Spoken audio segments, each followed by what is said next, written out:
There's another important point which the Solicitor General made, and I would go to Mr. Jha regarding that, because we're speaking about Waqf by user. Mr. Jha, very clearly, the Solicitor General also said that the registration of Waqf was required even earlier. Even if it was Waqf by user, the registration of that property was required. And in 1995 Act also it was compulsory. So why push it in a way that it is not so now? It has always been mandatory, even from 1995 Act. We can't hear Mr. Jha. I'm sorry. Yeah. I go to the basic issue. I wonder, when I was coming, I was told to come to your program. I was trying to do a little bit of research. I found that there are 8 times since 1954 that this act came to be amended.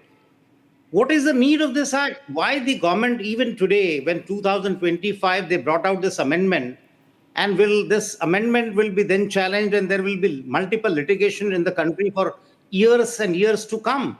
Why do we need at the first place this act? It's a ridiculous act and should have been scrapped at the first place.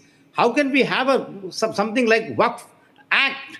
Now look at what the Constitutional Bench has said in the matter of Sabrimala while dealing with Sabrimala case, that anything which is, it is the secular nature or character of the act or legislation which will yield to the customary laws.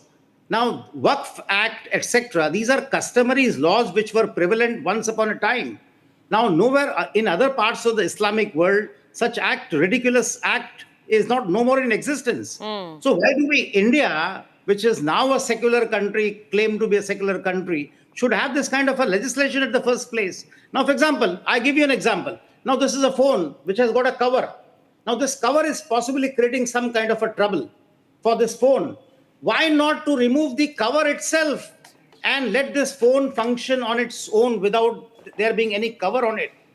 So at the same manner, this act has to be done away with. I was slightly busy, otherwise I'm in the process of filing a petition challenging this act itself, even the amended act. Everything has to be scrapped. That is a big statement coming out of Mr. Jha. Subhash Jha is saying we do not need the Waqf. Just do away with the Waqf. Why do we even need the amendments to the act? We don't need this act.